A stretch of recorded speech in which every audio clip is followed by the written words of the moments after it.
sore ibu-ibu anggota BKB Apel yang berbahagia. Bagaimana kabarnya hari ini? Tetap sehat? Harapan saya, walaupun masa pandemi kita tidak boleh kemana-mana, kita tetap di rumah, kita tetap sehat, kita tetap semangat membina balita-balita kita di rumah, lebih telaten jaga balita kita di rumah.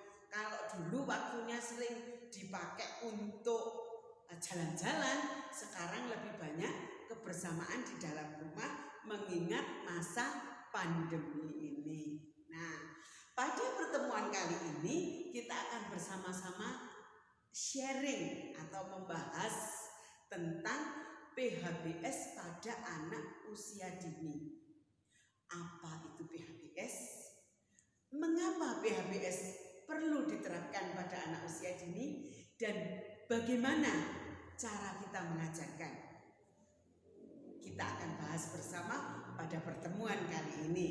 Namun sebelumnya, mari kita berdoa menurut agama dan kepercayaan kita masing-masing. Berdoa dipersilahkan.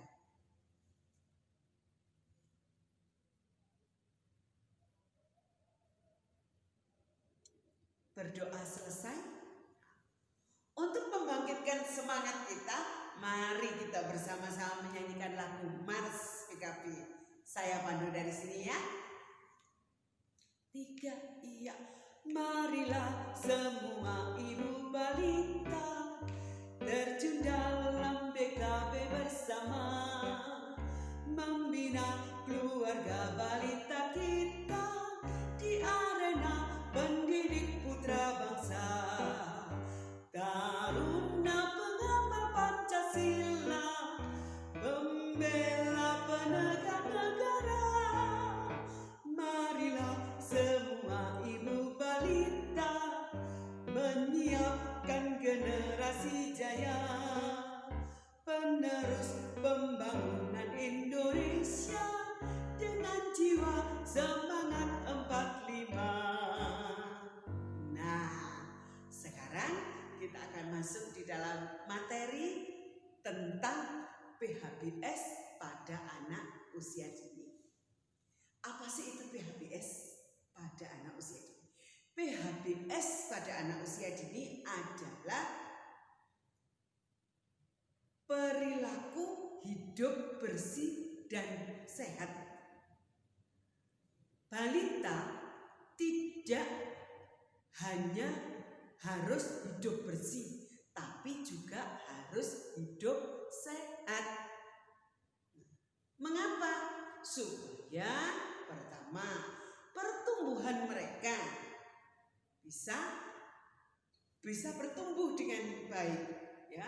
Kalau gizinya lengkap, kalau pertumbuhannya bagus, mau tidak mau perkembangannya itu juga akan baik. Jadi tumbuh kembangnya, kalau gizi kita perhatikan, tumbuh kembang anak ini juga bagus, ya. Jadi anak usia sekian, anakku kok kurang iso begini. Nah, baru kita lihat mengapa pentingnya hidup bersih dan sehat pada anak-anak usia dini. Nah, bagaimana cara kita mengajarkan? Yang pertama, tentu saja kita harus memperhatikan makanan bergizi. Contohnya apa? Umur 0 sampai 6 bulan kita beri ASI eksklusif. Baru setelah 6 bulan kita beri tambahan, boleh sufor yang lain, ya. Kemudian makanannya bagaimana? Untuk anak umur 1 tahun. Nah, mulai dikasih makanan beragam, memenuhi makanan pokok, sayur, lauk, dan buah. Loh, anakku tidak doyan sayur. Loh, bagaimana caranya? Mamanya ngajarin dengan diajak bermain, dengan diolah sedemikian rupa supaya anak-anak suka berbagai beragam makanan. Ya, kalau gizinya sudah lengkap, kemudian harus hidup sehat. Bagaimana hidup sehatnya? Yaitu yang pertama, selalu menggunakan air bersih. Anak akan tahu, oh mamaku itu selalu pakai air bersih. Oh mbahku, oh nenekku, oh bapakku, papaku selalu pakai air bersih. Ya. Kemudian cara yang kedua dan paling mudah kita ajarkan adalah dengan CTPS atau cuci tangan pakai sabun dan air yang mengalir. Mengapa kita harus membiasakan cuci tangan pakai sabun dan air mengalir? Karena tangan kita ini sumber penyakit. Kita tidak tahu, tidak kelihatan. Kelihatannya bersih, tanganku putih, bersih. Tapi kita tidak tahu. Kita habis dari pasar, pegang uang. Paling sering kita pegang itu uang.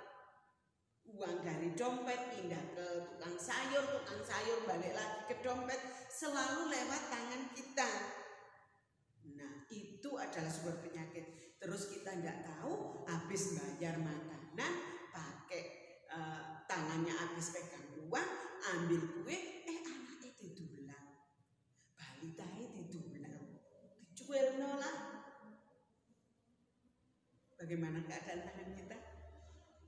Khususnya di masa pandemi ini, ya harus sering cuci tangan pakai sabun. Kapan cuci tangan itu harus kita lakukan?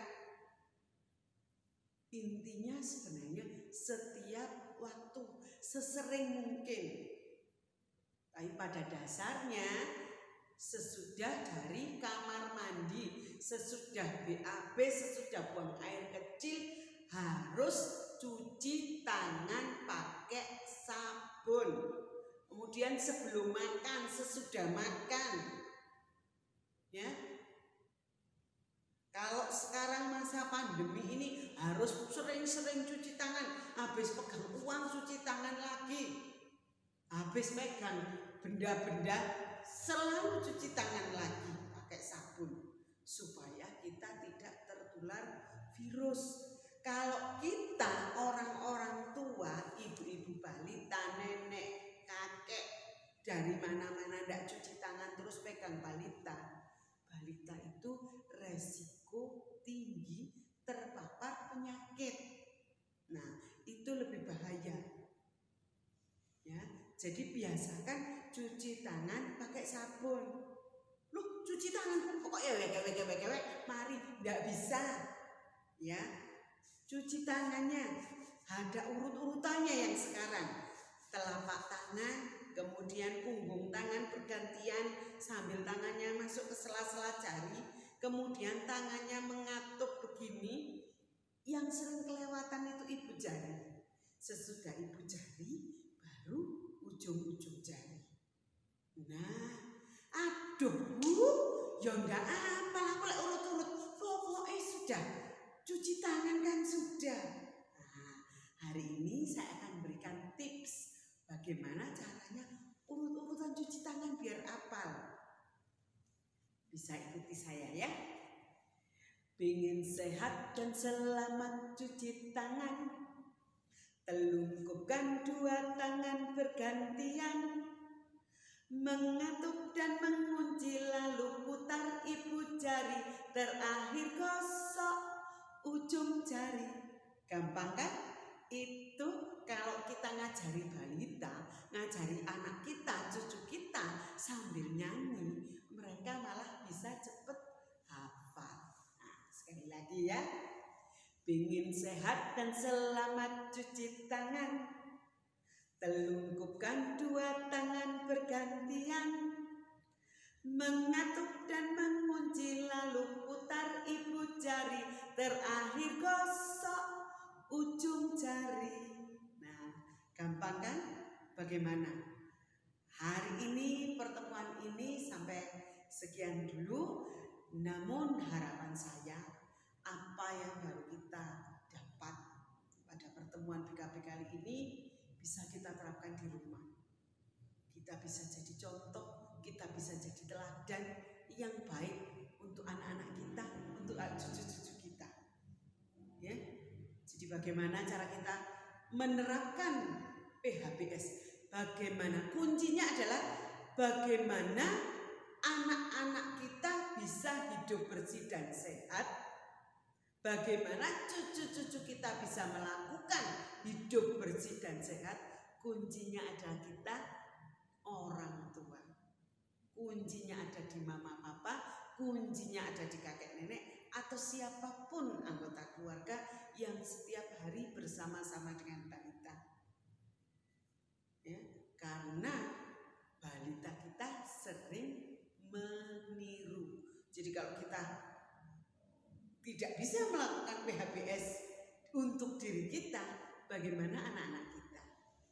Harapan saya setelah kita pertemuan kali ini adalah kita bisa menerapkan perilaku hidup bersih dan sehat sehingga anak-anak kita, cucu-cucu kita bisa meniru kebiasaan hidup bersih dan sehat dari kita para orang tua. Terima kasih, selamat sore dan sampai bertemu pada pertemuan BKP kita yang akan datang. Terima kasih.